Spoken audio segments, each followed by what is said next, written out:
Welcome, you are with explore Vidya. CBSE ने जो नया सर्कुलर अपडेट किया है उससे related for the second board examination बात करेंगे।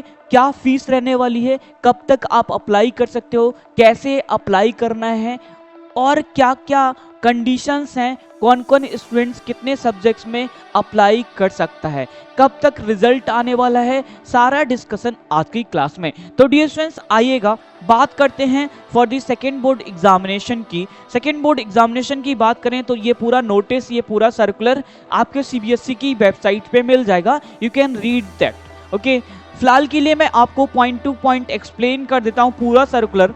तो पूरे सर्कुलर में लगभग फर्स्ट पॉइंट क्या दिया गया है, एग्जाम शेड्यूल्ड मई 2026। जो सेकेंड बोर्ड एग्जाम है वो आपका मई 2026 में होने वाला है। अगर आप एग्जाम देने जा रहे हो, आप अपीयर होने जा रहे हैं, it means that you have to start your preparation.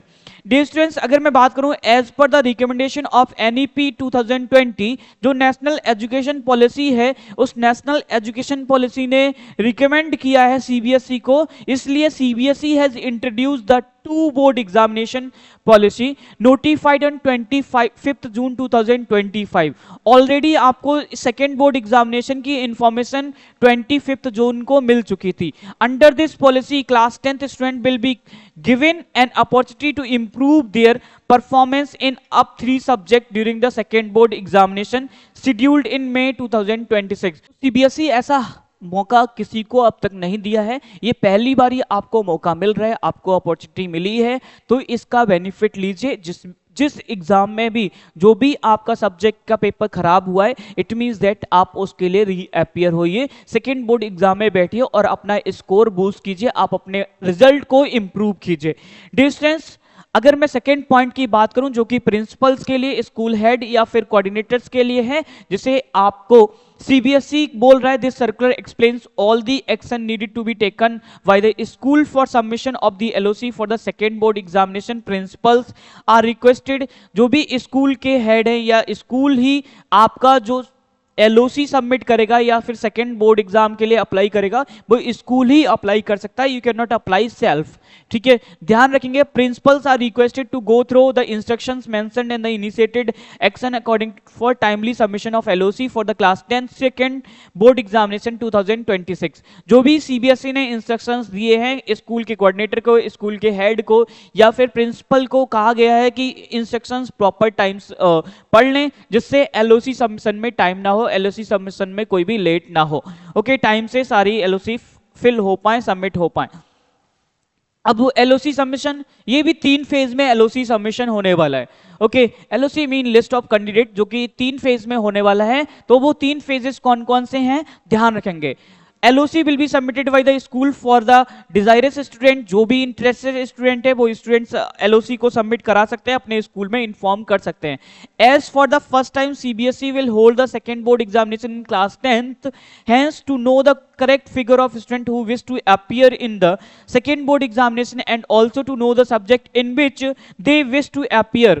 तो डियर स्टूडेंट्स, क्या बताया गया, ये 3 फेज क्यों लाए गए, जिससे ये पहली बारी सीबीएसई क्या कर रहा है, पहली बारी सेकेंड बोर्ड एग्जाम लेकर आई है। इट मींस दैट कि उन्हें एक करेक्ट फिगर मिल पाए कि कौन स्टूडेंट कौन से सब्जेक्ट के लिए अपीयर होने चाह रहे हैं, कोई भी स्टूडेंट बच ना पाए, रह ना जाए। तो इसलिए वो 3 फेजेस में आपको बोल रहे हैं कि एक बार भूल जाओ, 2 बार भूल जाओ, तीसरी बार भाई मत भूलो, 3 बार में तो अपना एग्जाम अगर आप चाह रहे हो कि इंप्रूव रिजल्ट करना, then you can reappear in the second board examination. CBSE has decided make the schedule submission of LOC in such a manner all required information available with the CBSE advance to make full proof preparation of the examination. सभी को इस तरीके से schedule किया गया जैसे कोई भी गलती ना रह जाए, कोई भी स्टूडेंट ना रह जाए। अब वो 3 फेज कौन कौन से हैं यहाँ पे समझते हैं। Scheduled in the 3 phase, the very first phase LOC submission of the first phase, जो कि स्टार्ट हो चुका है 18 मार्च 2026 से, ऑलरेडी स्टार्ट हो चुका है। अब ये स्टार्ट हो चुका है, इट मींस कब तक ये फर्स्ट फेज का आप एलओसी सबमिट करा सकते हैं, 31 मार्च 2026। जो भी स्टूडेंट जिन्हें ऑलरेडी पता है अपने आप में कि हाँ उनका जो रिजल्ट है वो खराब होने वाला है, कोई सब्जेक्ट का एग्जाम खराब गया है, इट मीन्स दैट कि आप अभी से जाके आप अपने स्कूल को इन्फॉर्म करो that you want to apply या फर्स्ट सेकेंड बोर्ड एग्जाम कौन कौन से सब्जेक्ट के लिए अप्लाई करने वाले हो। अब कितनी फीस पे करनी है उसके लिए वो अभी मैं बताता हूं, सारी बात करेंगे। तो 31 मार्च तक ये फर्स्ट फेज का आप एलओसी फिल कर सकते हो, अपने प्रिंसिपल से अपने स्कूल से फिल करा सकते हो। Examination fees payment for first phase, जो फर्स्ट फेज की, अच्छा एलओसी फिल करा सकते हो, लेकिन जब रिजल्ट आए, रिजल्ट आने के भी आपको लग रहा है कि ठीक है मैंने एलओसी फिल करा दी, लेकिन मेरे मन में आ रहा है कि हो सकता है मैं अच्छे मार्क्स मेरे आ जाएं तो मुझे जरूरत नहीं है दोबारा रीअपियर होने की सेकेंड बोर्ड एग्जाम में बैठने की। अगर आपको ऐसा लग रहा है तो सीबीएसई ने ये भी बोला है जरूरी नहीं कि आप उस फीस को पे करें, आप अपने अप्लाई करा लीजिए, जब तक फीस बाद में पे कर दीजिएगा। कहा जा रहा है examination fees payment for first phase, fees का पेमेंट करनी है आपको next day from the day of the declaration of the result for 5 days. जिस दिन रिजल्ट आएगा उसके नेक्स्ट डे से 5 दिन तक आप फीस पे कर सकते हैं अपना, उसमें कोई भी लेट फीस नहीं जाने वाली है। LOC of the second phase, अब सेकेंड फेज जिन स्टूडेंट्स ने 31 मार्च तक एलओसी को फिल नहीं कराया था, रीअप्लाई नहीं किया था अपने एग्जाम में सेकेंड बार एग्जाम देने के लिए, तो वो नेक्स्ट डे से ओपन हो जाएगा पोर्टल। जिस दिन रिजल्ट क्या होगा डिक्लेयर होगा उस दिन से पोर्टल ओपन हो जाएगा। जैसे ही पोर्टल ओपन होगा सेकेंड फेज के लिए the day of the declaration of result for 5 days, 5 दिन का तक ये सेकेंड फेज चलेगा, 5 दिन तक आप अप्लाई कर सकते हो, साथ ही साथ उन्हीं 5 दिनों में आप अपनी फीस भी जमा कर सकते हो। सेकेंड फेज के स्टूडेंट वही तुरंत अपना एलओसी फिल कराएं, तुरंत अपना वही उसको वेरीफाई करके तुरंत ही फीस पे कर सकते हैं। ओके 5 डेज तक फीस चलेगी। अब थर्ड फेज 5 दिन के बाद जो 7th day from the day of the declaration of the result, जिस दिन रिजल्ट डिक्लेयर होगा उसके 7वें दिन 7th डे से थर्ड फेज शुरू हो जाएगा। और थर्ड फेज ये लगभग फॉर 2 डेज, 2 दिन तक लगभग चलेगा आपका थर्ड फेज, ज्यादा नहीं चलेगा। लेकिन थर्ड फेज में क्या जाएगा, लेट फीस भी जाएगी। अब लेट फीस बहुत ज्यादा चार्ज है, तो कोशिश करें कि थर्ड फेज तक आप ना पहुंचे, आप कोशिश करें फर्स्ट फेज में भर दें, फर्स्ट फेज से रह जाएं तो सेकेंड फेज में भर दें।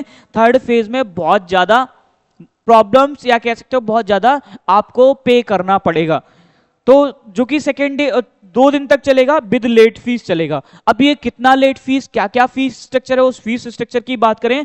अगर आप पे करते हैं, अगर आप फर्स्ट या सेकेंड फेज में फिल कर देते हैं तो कोई भी आपकी लेट फीस नहीं जाएगी। इट मींस दैट आपको पे करना होगा 320 पर कैंडिडेट पर सब्जेक्ट। एक कैंडिडेट को एक सब्जेक्ट के लिए 320 रुपए देना है, या फिर कह सकते हो 3 सब्जेक्ट में अगर वो अप्लाई करना चाह रहा है तो 960 रुपए देना है।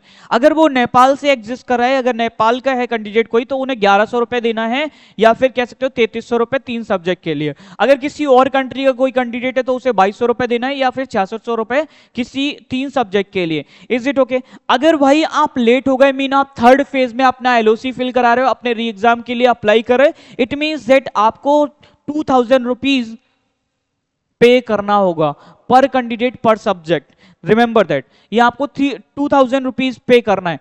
तो भाई थर्ड फेज के लिए मत बचना, कोशिश करें फर्स्ट और सेकेंड फेज में आप अपना फॉर्म फिल करवा दें, आप अपना एलओसी फिल करवा दें। ओके, अब स्कूल से एक्सपेक्ट किया गया कि आप अपने स्टूडेंट्स को, आप अपने पेरेंट्स को बता दें।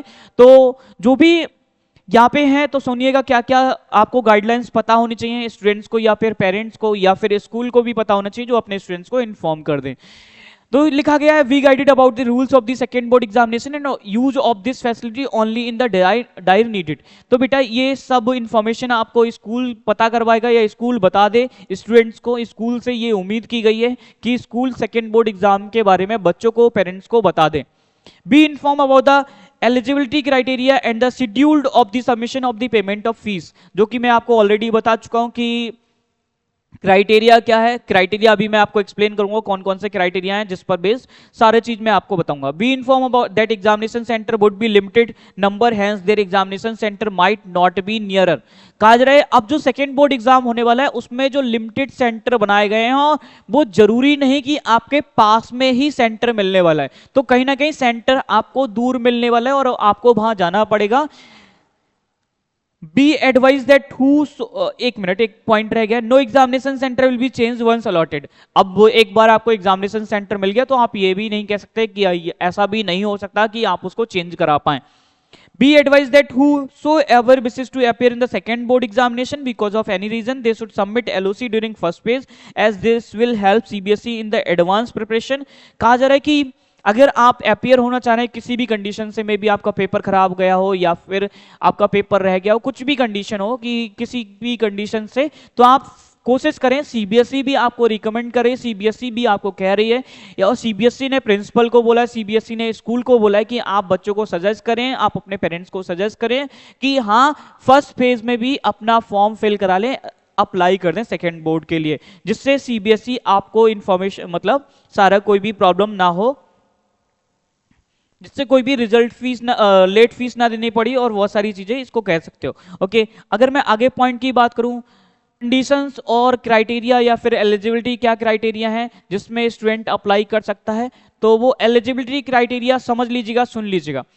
The very first, it is mandatory for all the student to appear in the first board examination. तो वही कैंडिडेट अप्लाई कर सकता है सेकेंड बोर्ड में जो फर्स्ट बोर्ड एग्जाम में बैठा हो।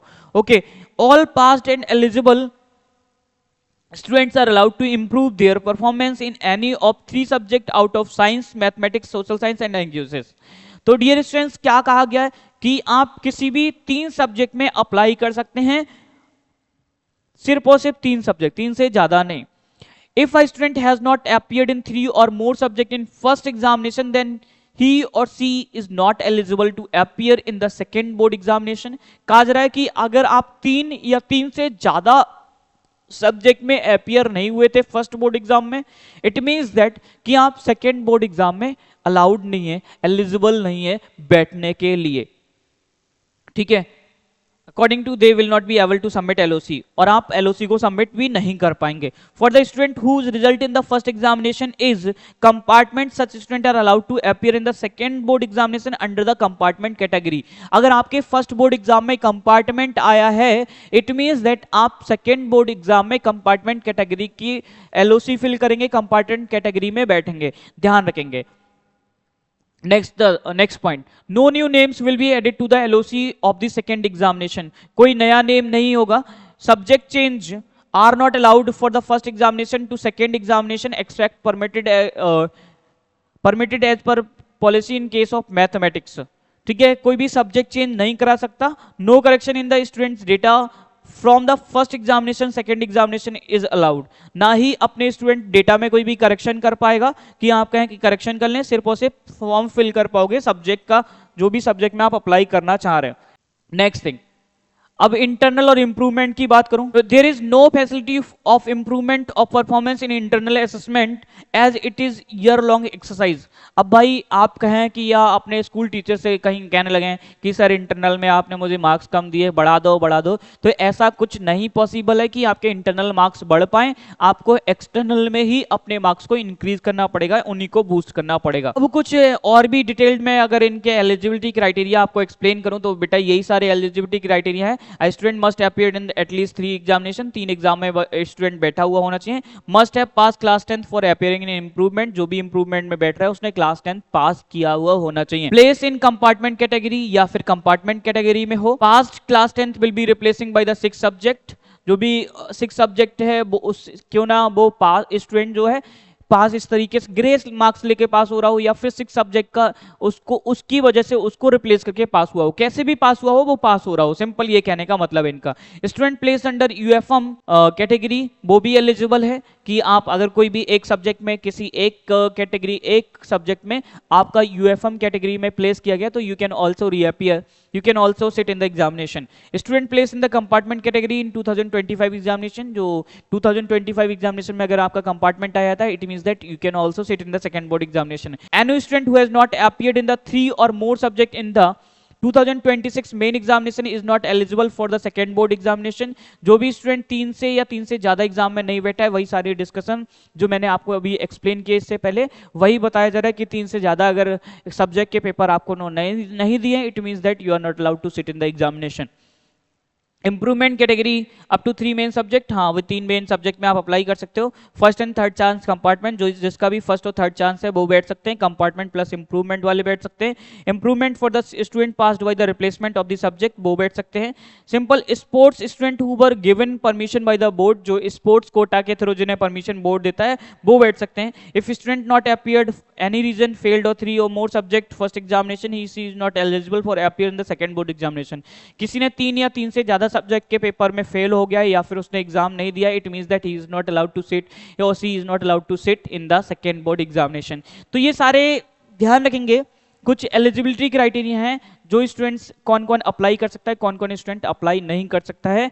बात करूं रिजल्ट कब तक डिक्लेयर होगा, तो रिजल्ट डिक्लेयर होने की बात करें तो रिजल्ट लगभग मेरे प्यारे बच्चे 17 अप्रैल से 25 अप्रैल के बीच में आपका रिजल्ट डिक्लेयर होने वाला है। रिजल्ट डिक्लेयर होते ही आप ध्यान रखें कि आपको रीअपियर होना है या फिर नहीं होना है। अपना डिसीजन जल्दी लें और अपने स्कूल में इन्फॉर्म करें कौन कौन से सब्जेक्ट के लिए आप रीअपियर होना चाहते हो। Okay, thank you so much. I hope so कि आपको सारी चीजें मैं क्लियर कर पाया हूँ। अगर तब भी कोई भी डाउट रह रहा है तो आप कमेंट बॉक्स में छोड़ सकते हैं। I will just clear your doubt. Thank you, bye bye, take care.